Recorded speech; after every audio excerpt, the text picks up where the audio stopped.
Hi, everyone. So I'm very happy to be here again. I know folks behind BlockchainUA for a while now. I've been attending a few of the conferences when we could still see each other live. So I'm very excited to be here again. I'm a huge fan of all the work that Pavel is doing and all of the amazing work that Anastasia is doing as well. So quite honored to be here today. And I'm going to be talking to you about my experiences as a former venture capitalist, ecosystem builder, working for CBVC and CV Labs. And I'm going to be talking to you about what are the three must-haves for early stage startups if they want to get selected for an incubator or they want to interface with a venture capitalist or an angel investor and then get that necessary investment in their company. So let's proceed. So on the agenda today, we'll get to know each other. I'll talk a bit about myself and why do I qualify to speak on this topic. Then I'll tell you more about my experience in working for the early stage venture capital firm, and then also on my experience on building one-of-a-kind early stage blockchain incubator, which we built from scratch. Then I'll talk a bit about the startup selection process and what we did and how we selected our startups and what it actually takes. And then after reviewing more than 1,000 applications in this process, what can we actually extrapolate? What are the learnings? And were some of the most important things for us? And then I'm going to get to the core, to the final point, obviously, is the three must-haves. And I'm also hoping to spend some time maybe answering some of your questions if we'll have some time left after all my ramblings. So let's begin. So I've been in digital communications for the past 10 years, 10 or so. I am commercially focused. I got a builder mentality, so I really appreciate building things. I really enjoy working in greenfield projects. So when there's nothing, no structure, and I'm just given a task, and then I need to figure things out. I need to figure out the building materials. I need to figure out how I'm going to get there. Putting together a team, all of that incredible stuff. That's something that I really enjoy doing. I also love connecting people and I love connecting dots. So on the connecting of people, I constantly think how I can work with different people within my network and how I can connect them so there's more value for everybody.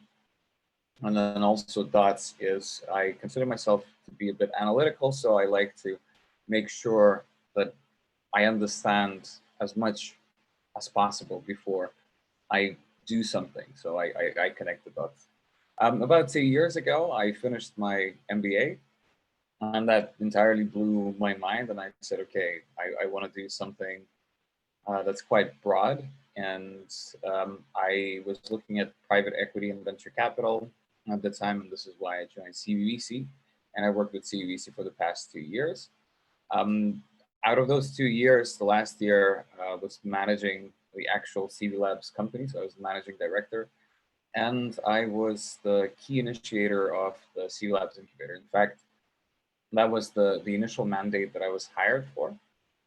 And within those 2 years, I've traveled the world to find great founders. I'm going to talk about this at length, organized a ton of different activities all over the globe. I've been to Kiev 3 times last year alone, Tel Aviv, Berlin, a bunch of other countries. So just, trying to find the best founders.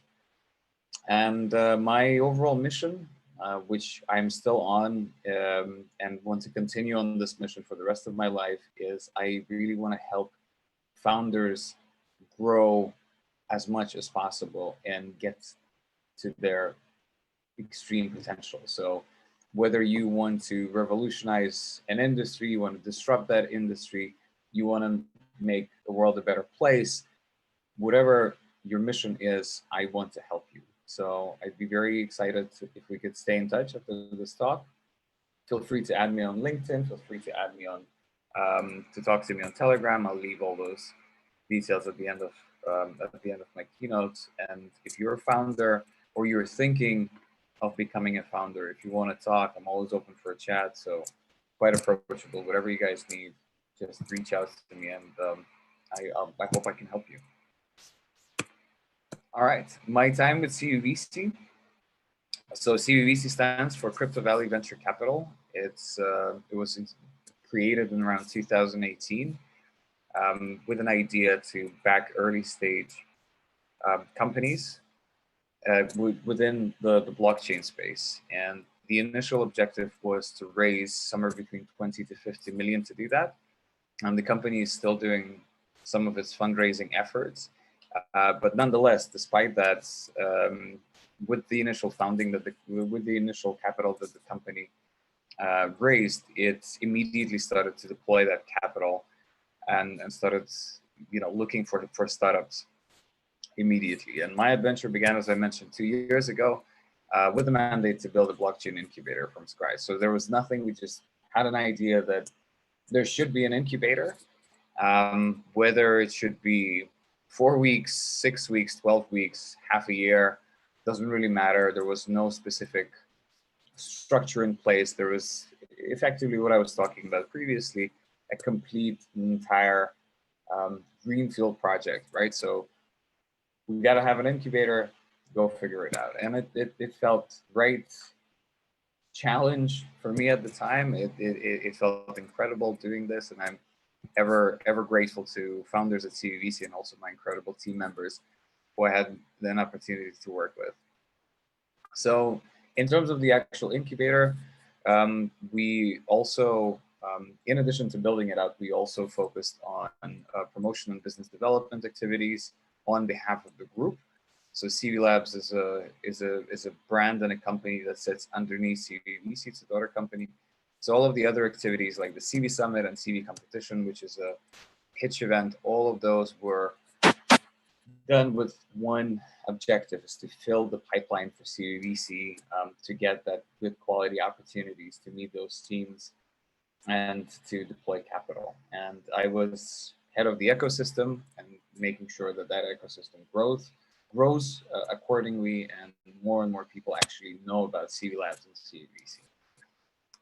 Yeah, as I mentioned, so all of the work, all of the events, everything that we've done was feeding the pipeline for CBVC. And I think one of the highlights from my career is obviously beginning of this year, when we could still meet in person, and there's a very small international event happening in Davos, the World Economic Forum, and we've organized CV Summit during the World Economic Forum in Davos, in an incredible, beautiful location with some of the top-notch speakers attending, and it definitely was one of the most exciting times for me. But moving on, and also being mindful of the time,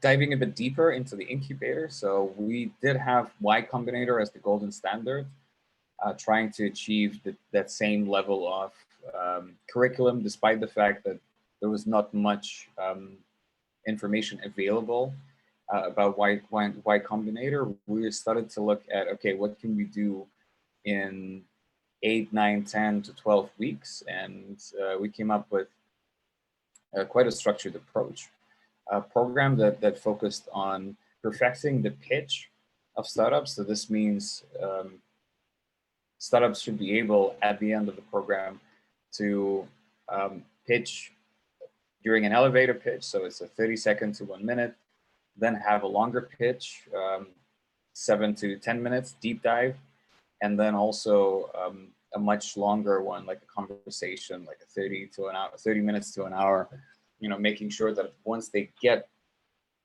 attention of the investors, they can sit down in a meeting and they can continuously pitch and highlight their startup from the right angle.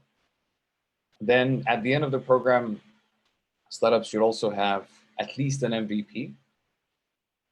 If it's a working product, even better, and obviously business plan or white paper. So once you do sit down and once there is interest from further investors after CBVC would invest, it would make sense that you would actually have something to show, right? It's not just, oh, it's just a pitch deck and that's pretty much it. There needed to be substance. And that's why you had to go through this 12-week program. And what we've also done is we've split it pretty much in the middle. We've done part of the curriculum in tech, because it is a blockchain incubator. At the end of the day, we've connected startups with different protocols, Tezos, Cardano, Web3, and the likes, despite the fact that we are protocol agnostic. And also a lot of the curriculum focused on the business side of things, but also on pitching. We built this hybrid mentor expert approach. So experts, more like teachers, people that are coming in and lecturing, providing different skill sets to startup founders. When we also had a group of mentors, and mentors, the only qualification mentors would need to have is they need to be entrepreneurs. And the idea was that only entrepreneurs can actually mentor other entrepreneurs. And that's why there was this hybrid mentor expert approach. We've managed to recruit 75 mentors and experts, which I'm very proud of. Also, not just from the recruiting perspective, but also from onboarding, from keeping people informed, making sure that everybody knows what they're doing throughout the program, coordination, all of that jazz. And also the other point that I'm particularly excited about is that despite the fact that blockchain or any other tech is heavily male-dominated industry, we try to attract as many talented women as possible, and we've reached about 40%. My ambition was to get to 50%, but I'd say 40% is just as good. And as I mentioned already, the incubator was protocol agnostic, and the teams that we've selected, we're building kind of DApp level stuff, but mainly B2C. I'd say B2B was quite difficult, and also investing in protocols, also not at that stage, quite difficult, not at an early stage. So maybe at a later stage. And last year, we've completed 2 batches, and CBVC done 22 investments through the incubator vehicle. The startup selection process, I've drawn a very quick diagram. So what CB Labs would do is, in addition to running the incubator, it would do all of the promotional activities to ensure that CBVC has a steady pipeline. So management of the F6, tracking of the applications, because you can start your application, then collect more information, and then continuously keep adding it up until you're ready to submit. So we would monitor how many teams would be studying different application processes, and then how many of them would be completed. Then the ones that are still stuck in, not completed, we'd push them a bit more. Then we've done different mailings. We scrubbed Crunchbase and Traction and all sorts of different databases for early stage blockchain companies. We've done mailings, we've done outreach, we've partnered up with different associations, blockchain associations from all over the globe. We've also done offline scouting, so been to different blockchain weeks. So the Tel Aviv Blockchain Week, Berlin Blockchain Week, Kiev Blockchain Week. Done meetups during that process. Pizza and beer work really well, and you just kind of piggyback on some of the larger blockchain events, and then make sure that you promote the incubator, you promote the venture capital firm, and get people to apply. Once that process is done and the pipeline is filled, then CBVC, the investment analysts at CBVC would start the review process, and they would do multiple iteration of selection. So the questionnaire, I think on the F6 is about 65 questions. So they would run through that, and then it's usually a yes or a maybe. And then yes, that startup would move to what seems to be like a short list, and maybe then it needs a bit more time to be reviewed, and then kind of it's continuously being filtered out, all coming down to the short list. And then the next step would be the investment analysts would talk to the CB Labs team, especially if some of their selection we've met in person, what our opinion was of them, how do we feel, you know, what the energy is, and I'll talk about that in a second. You know, when it comes to founders, and then they start reviewing the shortlist. And then out of that shortlist, let's say you end up with 30, 40 startups on the shortlist. Then from that, you condense it to the shortlist, and then present those to an investment committee at CBVC, which was also part internal, part external, just to have that diversity of views.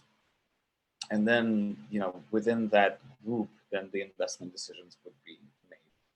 And then, you know, you need to contact startups, do all that stuff, and then, yeah.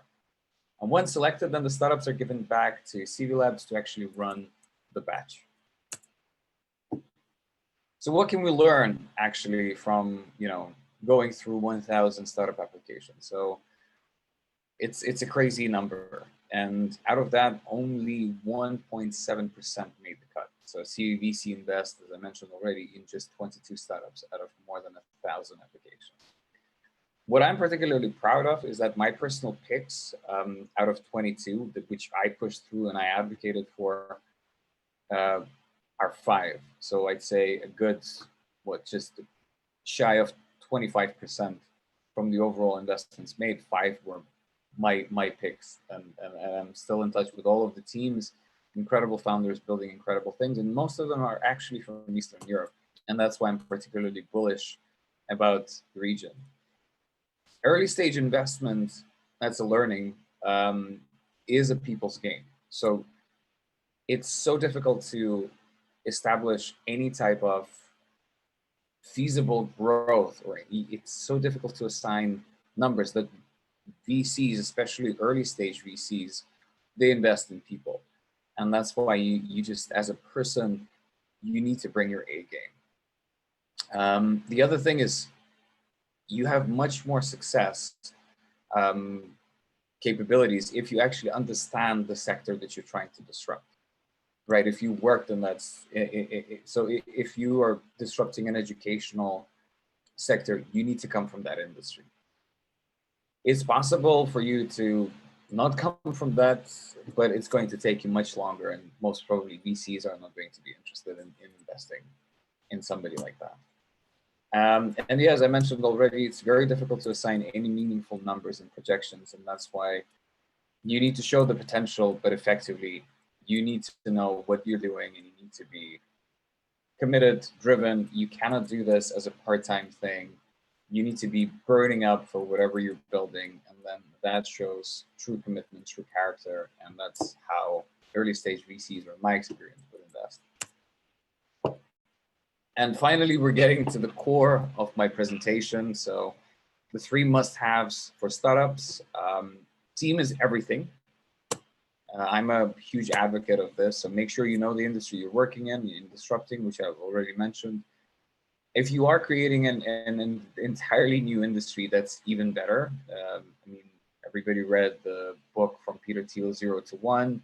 He talks there about the ecosystem approach to businesses, monopolies, all of that stuff. So I would be interested in learning more about folks who are building things like that. But you need to have the right team. You need to have the right setup. Like if you are building a DeFi application and you don't have a financier or somebody with some kind of finance background in your team, then that's a big red flag. Yeah, you just have to staff your team properly. Product, and later product market fit. But it's not just that, because at the time you might just have the product and you're still trying to figure out the market fit. But you also need to identify the right time to market. Are you too early? Are you too late? You know, who is out there playing within the same market? Who are your competitors? You need to know these things with the perspective of your product and understanding both the product and the market. And that's why it's called product market fit. And also, at the end of the day, you need to be solving something, right? Your product needs to solve a problem. And again, the third crucial thing for us, and this is what we've observed during the incubation program, is how you as team members, as founders, how do you interact with each other? How do you work with each other? And how do you work with others? Because it will get very, very difficult.